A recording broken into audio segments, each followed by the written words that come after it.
Okay, welcome back to What's That Bass Wednesday. This is the answer to yesterday's What's That Bass Wednesday challenge. That was February 26, 2025. These are the three fish that we gave you as to what they are. And so, what did you think they were? These are obviously red-eye bass, but which ones are they? Well, this one's slightly tricky. I played a little trick on you, if you will, to make a point, of course. These are all Tallapoosa bass. These are all red-eye bass found in the Tallapoosa Basin, which is in Alabama and Georgia. And not only are these all the same species, these were all caught from the same stream on the same day. And so that is really surprising to a lot of people that bass can look that different. None of these are hybrids. This is a stream that no hybridization has ever been detected. There's no non-native bass in here anyway. So there's really no reason to expect hybridization. But bass have a lot of different looks.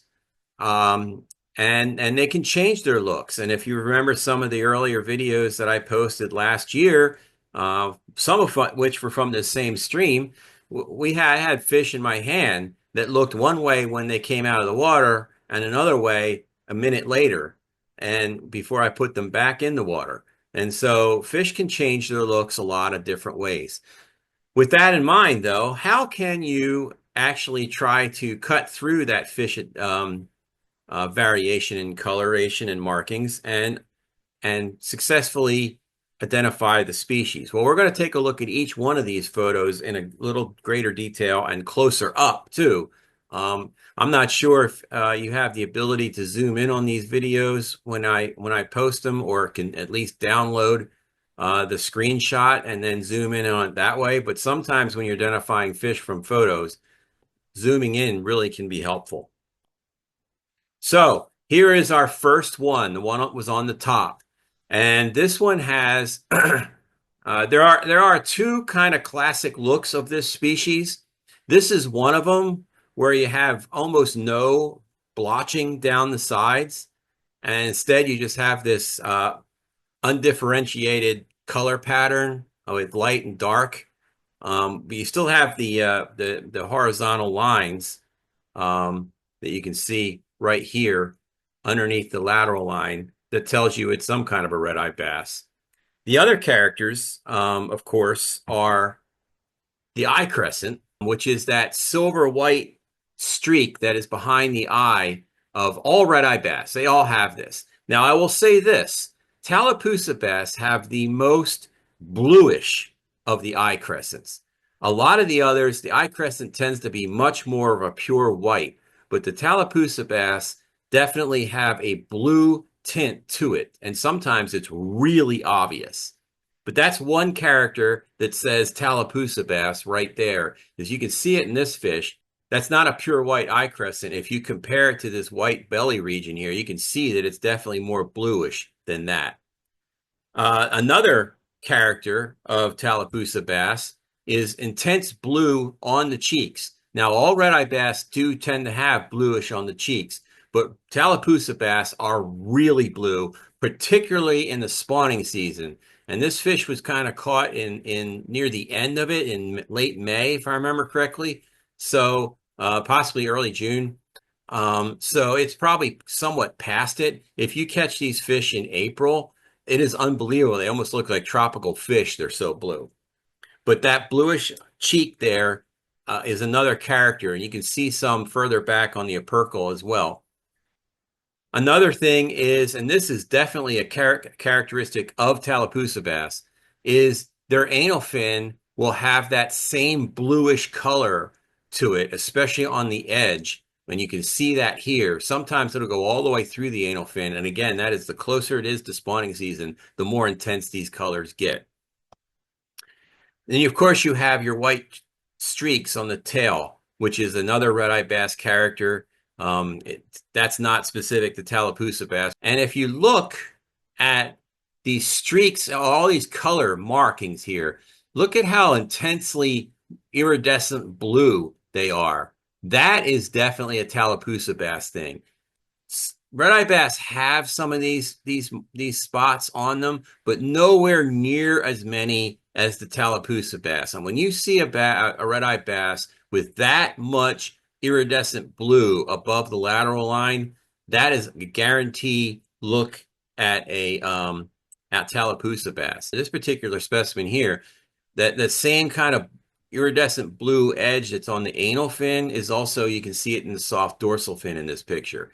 So these are all characters that tell you that this was a Tallapoosa bass. The other bass are not going to have that much blue on them.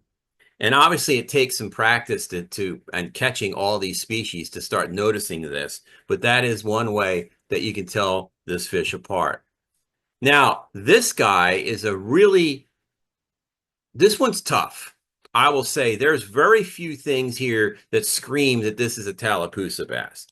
I mean, again, you have that blue-white eye crescent. That is the biggest thing you can hang your hat on.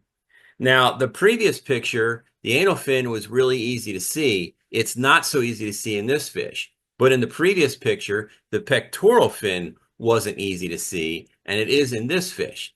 And the pectoral fins generally have that same bluish color as the anal fins do. And you notice you can't quite see that it's blue, but you can certainly see it's a different color than the pectoral fin just above it.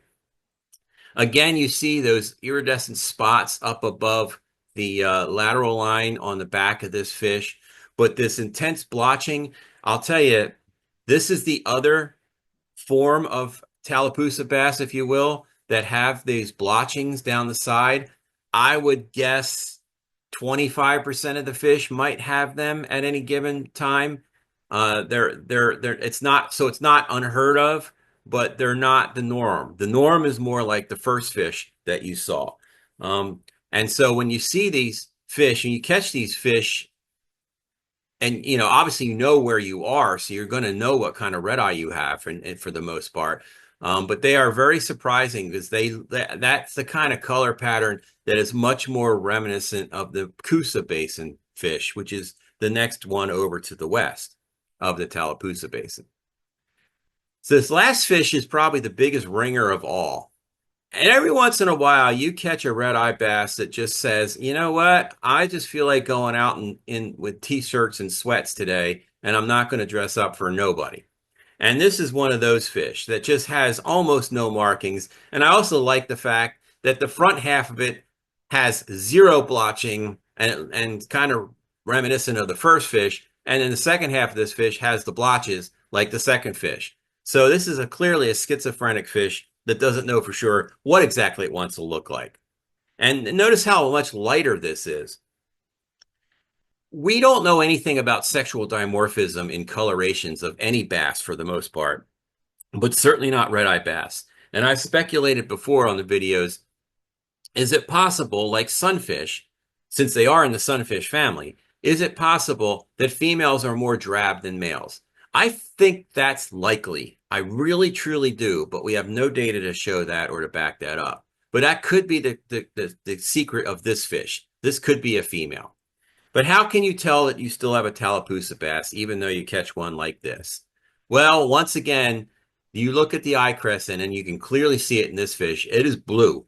It is not white. That is a bluish eye crescent. And when it's in your hands, I promise you, it's a whole lot more obvious. Again, you have your white tips on the fins. That's classic for any red-eye bass. But I would say between the eye crescent and the fact that you have those iridescent spottings up above the lateral line, again, you can see it in this fish, even though it's nowhere near as dark in coloration as that first fish. Even in this light phase color, those spots show up. And in a lot of the other red-eye bass species, they don't show up like that. And so this is not an easy fish. Don't get me wrong. They're not always going to be easy, but there are several ways that you can tell these fish from the other ones, even in a picture. But red-eye bass are a really fascinating fish. We know very little about them. They've really never been studied formally, and certainly their biology and ecology never has. And I say of all the bass species I have fished for, they have the widest range of colors and patterns. But anyway, I hope you found this fun. Hope you found this informative, and leave me some comments down there to help me plan for the future. But appreciate you interacting with this, and hope you enjoyed it, and look for another challenge next week.